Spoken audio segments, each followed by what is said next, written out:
Buya, ini ada pertanyaan dari media online Facebook. M. Maful dari Jakarta. Assalamualaikum. Bagaimana menyikapi pernyataan seorang teman yang bilang kalau saya Salafi tapi tak sepenuhnya Wahabi. Saya NU tapi tak sepenuhnya Kalau NU. saya Salafi tapi bukan Wahabi. Saya NU tapi tak sepenuhnya NU. Saya MD tapi tak sepenuhnya MD. Islam itu cuma satu, yaitu Islam. Terima kasih Buya. Wassalamualaikum warahmatullahi wabarakatuh. Waalaikumsalam warahmatullahi wabarakatuh. Bismillahirrahmanirrahim. Saya itu Salafi tapi bukan Wahabi. Saya tapi ini dia bingung, dia orang bingung itu saja. Anda bingung. Islam itu ada manhaj. Tidak bisa semacam itu. Tidak bisa semacam itu. Islam itu satu. Oh bahaya. Kalau yang mengatakan Islam satu itu bahasa. Islam itu menyatukan umat, bukan Islam satu. Jadi istilah Islam yang satu ini juga istilah fitnah, membahayakan. Bukan Islam yang satu, oh enggak. Dari dulu ada perbedaan pendapat. Siti Aisyah berbeda dengan Imam Abu Hurairah. Ini. Dan ada sebagian orang dengar dari Nabi ini tidak mendengar, maka muncullah perbedaan pendapat.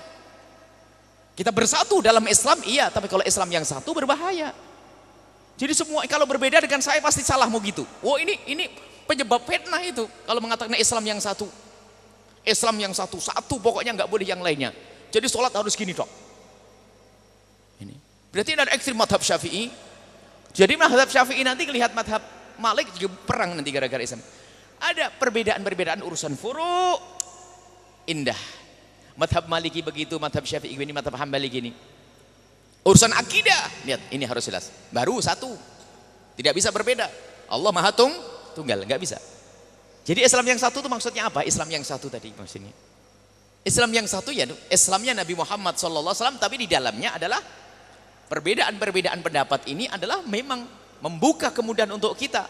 Dan pada zaman Nabi pun direstui oleh Nabi orang berbeda pendapat. Di saat Nabi mengatakan jangan sholat asar kecuali kamu sudah nyampe di Bani Quraidah. Jangan sholat asar kecuali sudah nyampe ke tempat tersebut. Di perjalanan dua orang berbeda pendapat. Yang satu melakukan sholat di tengah jalan karena apa? Ternyata terlambat. Yang satu lagi nggak mau sholat, padahal sudah menjelang maghrib. Kenapa? Mendengar omongan Nabi, bahasanya jangan sholat kecuali di tempat.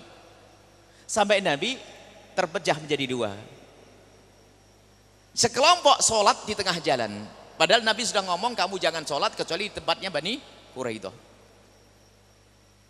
Yang satu lagi, yang sekelompok lagi tidak sholat. Sholat asarnya setelah maghrib. Apa jawab Nabi? Ya nggak apa-apa. Ini adalah namanya bab ijtihad. Maksudnya Nabi itu kamu jangan sholat kecuali di Bani Quraidah. Itu artinya apa? Cepet jalanmu. Kalau asarmu di tengah jalan kamu ya sholat asar baru nanti melanjutkan. Ternyata duanya diakui berbeda dan tidak ada masalah. Nabi nggak ribut. Ini menjadikan nggak boleh berbeda. Ini berbahaya sekali. Kita bersatu karena Islam, bukan Islam yang satu. Tuhan Allah Maha Tunggal. Nabi Muhammad Nabi kita tunggal.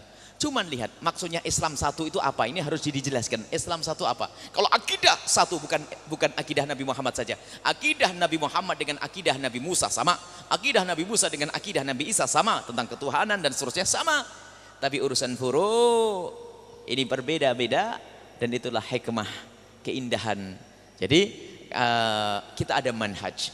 Maka di dalam Islam sendiri bisa ada Mu'tazilah dan yang lainnya. Kita tidak mengatakan Mu'tazilah kafir, tapi jelas sesat. Jadi pemikirannya adalah bentuk kemaksiatan dan nanti masuk neraka dia akan selamat, diangkat karena kita mengatakan dia masih beriman. Misalnya. Akan tapi kita ahli sunnati wal jamaati al as'ariyati ini tidak ada kesesatan di dalamnya urusan akidah. Kalau urusan furu' di dalam Asy'ari itu ada Maliki, Hambali, Hanafi. Jadi yang menganut manhaj akidah Abul Hasan Asy'ari ini adalah di dalamnya ada madhab Imam Abu Hanifah, madhab Imam Malik dan seterusnya. Jadi kita harus punya manhaj di dalam akidah. Kita dalam akidah harus ahli sunnati wal jama'atil asy'ariyati. Masalah organisasi masyarakatnya itu apakah MU, NU, itu rasa nanti dulu itu. Yang jelas kita harus ikut manhaj yang jelas. Kalau nggak ikut manhaj orang bingung. Lu ente ikut siapa? Saya Salafi tidak Wahabi, saya apa tadi? Ya, NU bukan NU. Terus asal Muhammadiyah bukan Muhammadiyah. Terus ente siapa? Manhaj. Kalau kami berkata, saya adalah ikut manhajnya ahli Islam, Muslim, ahli sunnati wal jamaati, asy'ariyati, sufiyati, saya bermadhab. Harus berani ngomong gitu karena ini manhaj. Kalau tidak begitu saya ikut siapa, kan begitu. Saya ikut siapa? Makanya harus berani ngomong begitu. Anda harus ikut guru. Kalau saya mengatakan Syafi'i itu kenapa? Karena saya merasa saya itu adalah lemah. Saya nggak bisa langsung paham Quran hadis langsung. Saya ikut guru saya. Ternyata guru saya pun merasa beliau tawaduk ngikuti guru sebelumnya. Manhaj ya ikut Imam Syafi'i. Akidah pun demikian, ingat Abul Hasan Al-Asy'ari. Nggak usah sombong, aku nggak mau yang penting Quran. Qala Rasulullah, qala Allah. Oh, ente ini siapa? Ini. Jadi kita ikut para ulama. Ikut para ulama. Maka ikut para ulama ya ikut manhaj. Harus jelas dong, kalau Anda ikut ulama jelas ulama siapa. Coba, hanya kok kebetulan kelompok.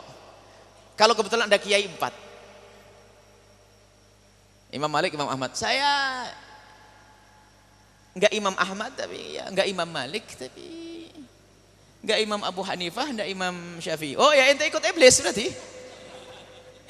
Oh imamnya hanya 4 tuh kan dia bingung enggak ikut ini, enggak ikut itu, terus ikut siapa ente?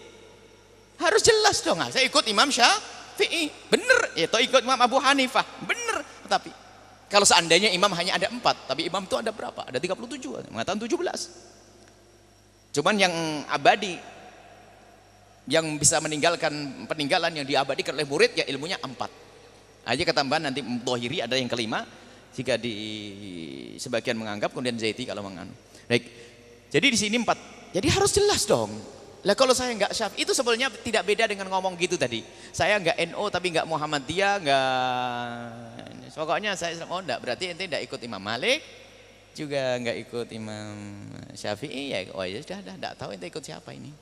Jadi harus Anda yakin. Mohon maaf, ini yang bertanya ini adalah karena cemburunya. Mohon Anda yang bertanya, kami yakin bukan dari pertanyaan Anda. Tapi Anda mendengar omongan dari orang yang seperti itu. Karena Anda pernah mengikuti Facebook kami, berarti manhaj Anda insya Allah sesuai dengan manhaj kami. Bagi yang bertanya itu insya Allah hanya mewakili dari teman-temannya yang seperti itu. Karena di wilayah Jakarta memang ada yang menyeru kayak begitu sudah mulai banyak. Sehingga itu kesannya menyalahkan semua orang. Sehingga madhab itu dikatakan setan, madhab dikatakan kerjanya iblis dan sebagainya. Kita mendengar sendiri. Bahkan yang menyuruh Islam yang penting Islam satu itu ternyata suatu ketika ditanya bagaimana pendapatmu tentang madhab Imam Syafi'i, ternyata madhab Syafi'i madhab bukan dari Allah, bukan dari Rasul, tapi itu dari iblis. Hebat. Cuman rupanya setelah itu stasiun radio itu langsung diberondong oleh orang lain, besok langsung membahas tentang madhab. Akhirnya ngakui, maksudnya apa? Karena dia keperucut. Keperucut itu karena aslinya memang anti madhab, membuat kerusakan. Semoga Allah menjaga kita semuanya. Ibu harus jelas, Anda ikut guru. Sudahlah, ikut guru. Dan guru Anda ikut guru. Dan guru-guru sampai nyambung ilmu itu harus ada silsilah sanad sampai kepada Imam Asy-Syafi'i radhiyallahu ta'ala anhu. Kemudian setelah itu apa? Ke atas sampai Sayyidina Rasulullah sallallahu alaihi wasallam. Kalau langsung ke Rasulullah, wah, jangan sombong deh. Siapa inti ini? Kita itu ada mata rantai. Dan mata rantai penting dari murid ke guru, dari guru. Kalau langsung dipotong mata rantainya gantung nanti. Enggak nyampe. Dan sanad, kalau bukan karena sanad, orang akan ngomong seenaknya. Jadi sanad itu penting. Siapa gurumu? Nah, sekarang itu zaman rusak ini, gurunya itu Mbah Google sama Ustadz Yahoo, ini juga membahayakan. Sehingga malas ngaji ikut Mbah Google sama Ustadz Yahoo. Wah, setiap ada masalah langsung Mbah Google, permisi, assalamualaikum, mau tanya Mbak. Nah, ini adalah internet itu baru Anda boleh ngikuti kalau memang Anda sudah tahu web-webnya orang yang jelas bagi Anda. Jangan masuk rimba yang Anda tidak tahu itu daun beracun atau daun yang sehat. Anda tidak mengerti apakah web bermanfaat atau web membahayakan. Kecuali Anda sudah mengenal bahwasanya itu ada webnya guru saya atau orang yang saya kenal, Anda boleh masuk ke wilayah tersebut. Dan kita pun juga ada web, radio kita juga menggunakan, kita numpang di Mbah Yahoo. Kita numpang di Mbah Google, numpang kita. Karena apa? Memang kita lemah. Kita tidak punya sendiri. Kalau Imam Ghazali hidup zaman sekarang, kelihatannya yang punya Google sama Yahoo itu Imam Ghazali.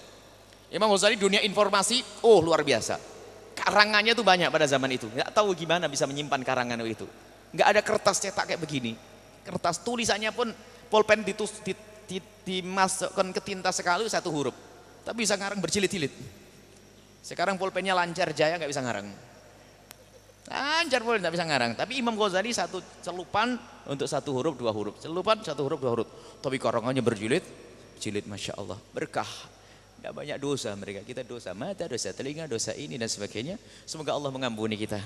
Biarpun kita hidup di akhir zaman, nggak punya banyak amal baik, semoga kita dibawa oleh Allah bersama ulama-ulama terdahulu yang punya banyak amal baik dan kebaikan. Baik.